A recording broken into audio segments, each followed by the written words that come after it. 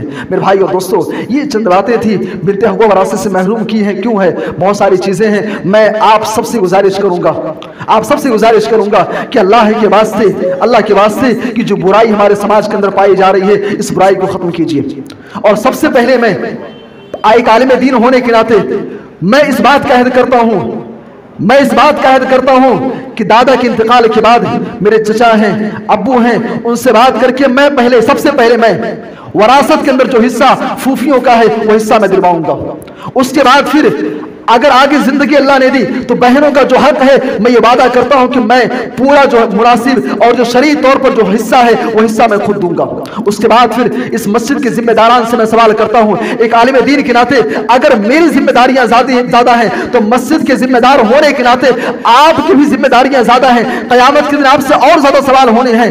آپ سے گزارش کروں گا، ذمہ داران مساجد سب سے پہلے آپ اس چیز میں قدم آگے بڑھائیے۔ آپ نے اگر بہن کا حصہ نہیں دیا ہے، مسجد سے نکلنے کے بعد 2-4 دن میں 10 دن میں جیسا ہوتا ہے بہنوں کا حق نکال کر کے ان کو حق دیجیے۔ اور اس کے بعد پھر عمومی طور پہ سارے لوگوں سے بحیثیت مسلمان گزارش کروں گا، اللہ کے واسطے یہ ظلم کرنا بند کیجیے۔ اگر یہ ظلم کے آپ شکار ہیں، یہ ظلم آپ کر رہے ہیں، یقین مانیے پھر اپنا انجام، اپنا ٹھکانہ آپ جہنم بنا لیجیے۔ سامعین کرام، یہ چند باتیں تھیں۔ آخر میں ایک اعلان اور بہت اہم اعلان کرنا ہے۔ سب سے پہلی چیز تو یہ ہے، جو لوگ فرسٹ فلور پر موجود ہیں، جو سیکنڈ پر ہیں، جب سے مسجد بنی ہے جو لوگ فرسٹ اور سیکنڈ پر ہیں ان کو صرف خطیب کی آواز سنائی دیتی ہے۔ خطیب کون ہے، خطبہ کون دے رہا، بیان کون دے رہا، کچھ پتہ نہیں چلتا ہے۔ لیکن ذمہ داران مسجد کے ذمہ داران سے میں نے بات کیا تو انہوں نے اسکرین کا انتظام کیا ہے، اور انشاءاللہ آنے والے جمعہ میں اس کا پورا انتظام ہوگا۔ جو لوگ پہلی اور دوسری منزل پر ہیں ان کے لیے اسکرین کا انتظام ہوگا، جو خطیب ہوگا خطیب کا چہرہ بھی دکھائی دے گا۔ میں آپ لوگوں سے گزارش کروں گا کہ مسجد اور مسجد کے ذمہ داران آپ کے لیے اتنا کچھ کر رہے ہیں تو آپ جب مسجد کے اندر آئیے، اپنا یہ دینی فریضہ سمجھ کر کے، یہ مسجد آپ لوگوں کے تعاون سے چلتی ہے، آپ جتنا ہو سکے آپ زیادہ سے زیادہ آپ تعاون کریں۔ دوسری چیز، مسجد کے اخراجات کو سامنے رکھتے ہوئے یہی پاس ہی میں 2-3 روم بنائے جا رہے ہیں تاکہ آگے چل کر کے فائنینشلی طور پر مسجد کو پرابلم نہ ہو۔ 2-3 روم بنائے جا رہے ہیں، کام تقریباً ہو چکا ہے، لیکن ابھی بھی ایک موٹی رقم تقریباً 2.5 لاکھ روپے کی ضرورت ہے۔ 2.5 لاکھ روپے کا اس میں خرچ ہے۔ میں آپ تمام لوگوں سے گزارش کروں گا کہ آپ اس روم کے مکمل ہونے میں جتنا ہو سکتا ہے آپ سے آپ تعاون کریں، جتنا آپ ہو سکتا ہے آپ تعاون کریں۔ دنیا کے اندر آپ شاپنگ کرنے میں، بچوں کی تعلیمی فیس پر اور دیگر چیزوں پر آپ خرچ کرتے ہیں، اس کا بدلہ آپ کو ملے نہ ملے، لیکن یقین مانیے خلوص و الہیت کے ساتھ اگر آپ اس میں حصہ لیتے ہیں، 1000 500 10,000 20,000 جو آپ سے توفیق ہوتی ہے، آپ اگر اس میں حصہ لیتے ہیں تو یہ آپ کی پونجی جمع ہے۔ قیامت کے دن اللہ تبارک و تعالی حشر کے میدان میں اس کا بدلہ آپ کو دے گا۔ نیچے سمیع اللہ بھائی موجود ہیں، سید بھائی، شمس اللہ بھائی، آپ ان کے پاس آ کر کے آپ اگر موٹی رقم آپ دے سکتے ہیں، جو بھی آپ سے ہو سکے، اگر آپ دے سکتے ہیں تو فوری طور پہ آپ دے دیں، نہیں تو آپ نوٹ کروا لیں اور اس کے بعد پھر بعد میں آپ وہ پیمنٹ کر دیں۔